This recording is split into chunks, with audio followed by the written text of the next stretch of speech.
Howdy y'all, you got the Bulldog on the channel. What we got here today is 2003 GMC Envoy. Now, customer originally called, said that he saw something in it that looks like it needed to be addressed right away. And, well, he was right, amongst other things. We're gonna show you all the stuff that's wrong with it, and then I'll just kind of describe, the circumstances around it. Okay, first off, we're gonna show the A-arms. That was his original deal. Now, let's see here. There we go. Look at that. Floppy. He saw that with the naked eye. Now, both front and back are like that. Now, here's the lower ball joints. Clunk, clunk, clunk, clunk, clunk, clunk. And if we can show the upper ball joint here.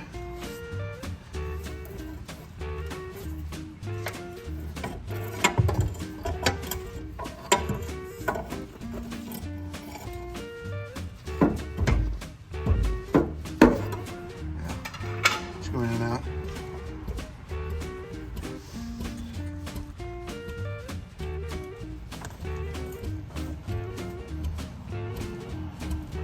You can hear it, you can see it there, being loose. One thing you'll notice over here is it does have a brand new stabilizer link over here on this side. Now this side here does not have a new stabilizer link. And let's look at the lower ball joint if we can. Clunk, clunk, clunk, clunk. Now, see if we can see the upper.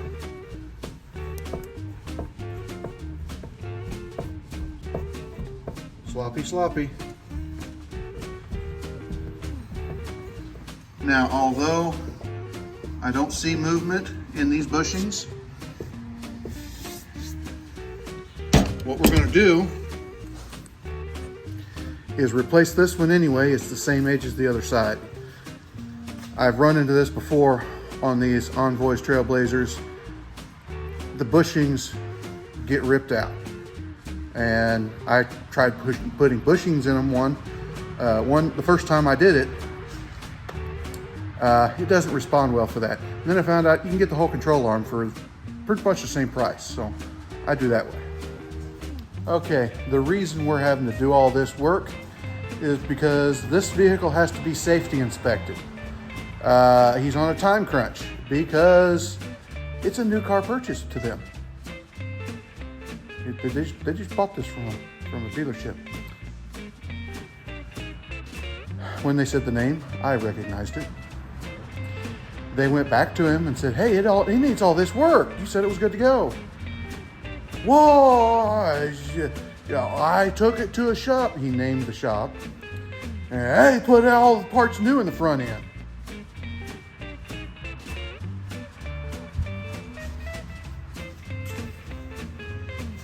All of them. Yeah. That's all the parts right there. Beware. In my state, they do have to do safety inspections, and sometimes they do check it. This will wreck your tires at the very least, and at the very worst, you are an unguided missile. So we're going to get this thing all taken care of. We got all new ball joints, new control arms, and hopefully I can knock this out today. Wish me luck. First of all, I got to pull this wheel off, the one they took off to do that stabilizer link, and look at this. Isn't this cute?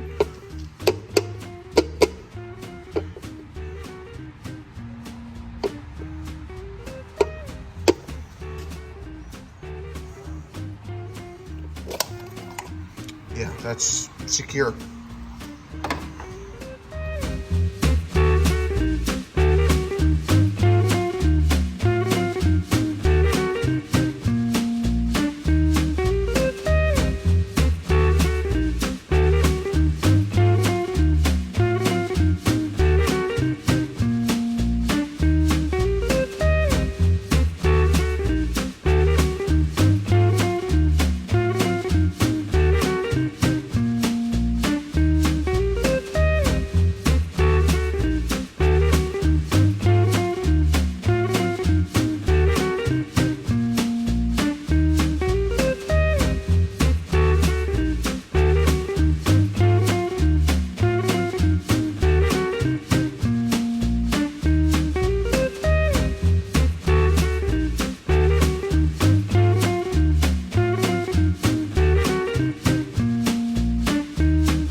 say I was going to go ahead and replace this side because it was the same edge as the other side. Well, bushings are ripped out internally and they're not even able to hold it up. So, good call. In this application, the upper ball joints are part of the steering knuckle, and you can see they're just clapped out, ruined. So, we'll get them. We've got them sourced already. I think these are kind of a big deal to do on the other side. I might film that too. These are pretty standard as far as, you know, knocking them out. You do want to take, of course, I strapped this out of the way so you know we're not going to do any damage. But these things are staked in. You see this stake right here? You got to take a grinder and grind that off so that this thing will push out. And yeah, that looks brand new to me, doesn't it? Floppy. So, tie rods are good. This side was loose.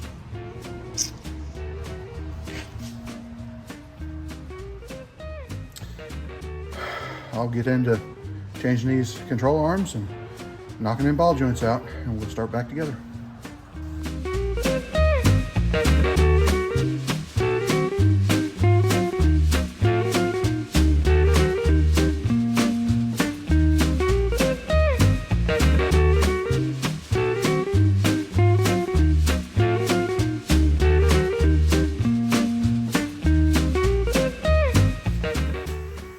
Now, in case you've never read the book on things that you should never do, and you might not recognize this, but I can't get this thing to move, so it's time to persuade it. By far the best Loctite is rust, so we're going to work on that. You don't want to drive on it directly without support because you'll ruin the shock, it'll bust it. So I've got a deal under it. I've got some of the weight sitting on this, not all of it. The locks are still engaged on the lift. It's just sitting underneath this so that it can't shock down.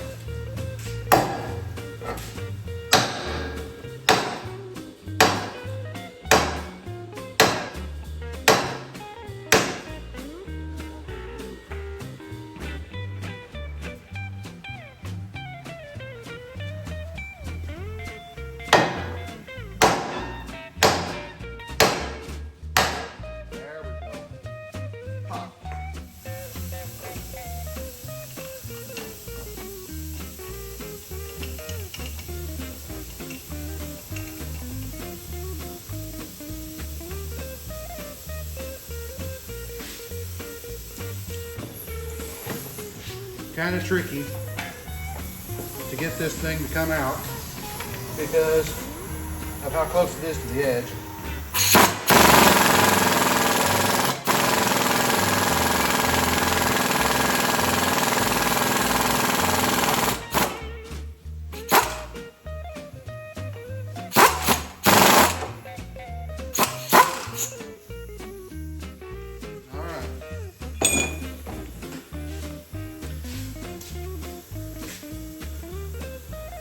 Clean up the ridge around this hole.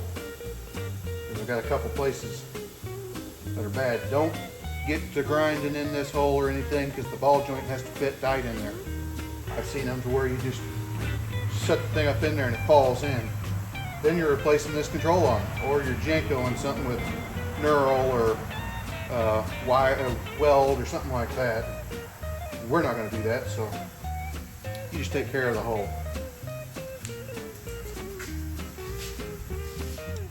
Okay, I fixed them to do the upper here, and there's supposed to be a snap ring in there, and it's partially there. I'll have to grab me a punch and see if I can knock that out. And we're going to do this one on the workbench because, you know, we can carry it over here and do it on the workbench. Get after it.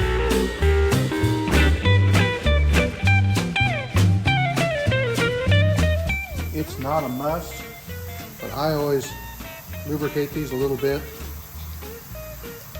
Just makes them slide in easier, prevents gouging in the hole.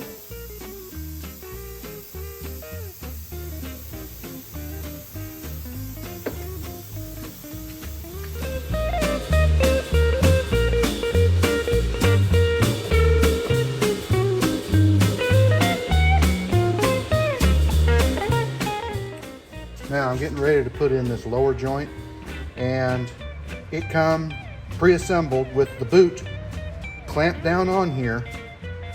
But the problem was the boot lined up with the side of this. I need this ledge to be able to press this joint up in here. And I can't do that with the boot in place.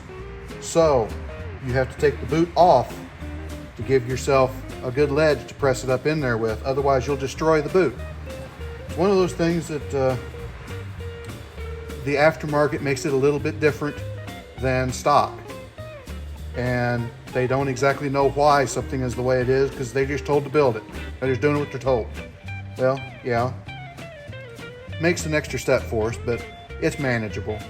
Not fun, but manageable.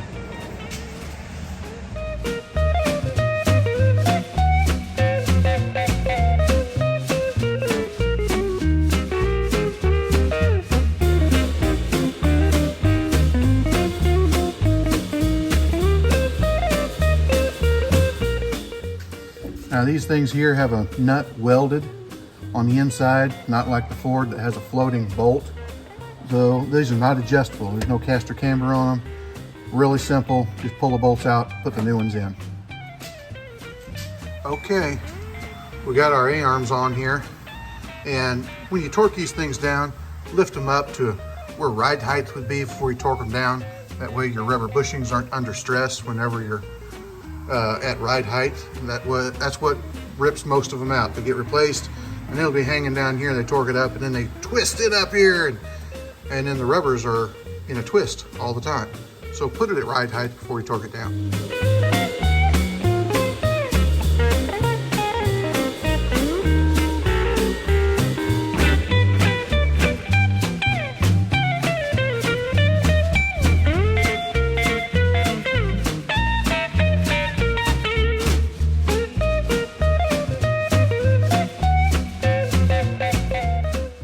All right, now all we got left is a stabilizer link on this side, and then we're going to repeat everything on the other side minus the stabilizer link, because that's the only new part they put on. And you can see this thing here is just, I can hold it and move it at the same time. There we go. Floppy loose.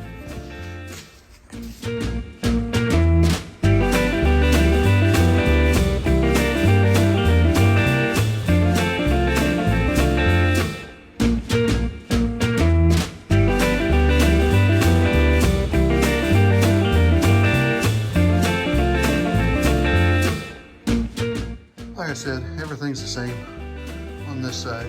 A-arm, ball joints, this whole 9 yards. Just I didn't have to put a stabilizer link on this side. We're gonna tie this thing up. We had a little part snafu. Not actually the store's fault. Maybe not the worker's fault. Somebody returned some parts that they had bought, and they switched the parts inside the boxes. And the person behind the counter didn't know if it was an upper or a lower. It was just that they knew it was an upper and a lower. At least they were new in the package, but they just swapped the boxes. So I had to run over and get different parts. I'm gonna finish this thing up and come back to you when I'm done. Okay, we got our box full of parts here that we pulled off of it.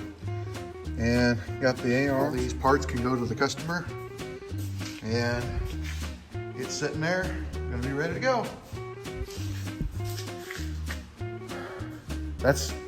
It is always a good idea to get it looked at before you buy one, because there's some people that will sell you a pig in a poke. Be careful. Like, comment, subscribe, hit your little bell notification, share it all around. We'll talk to you later.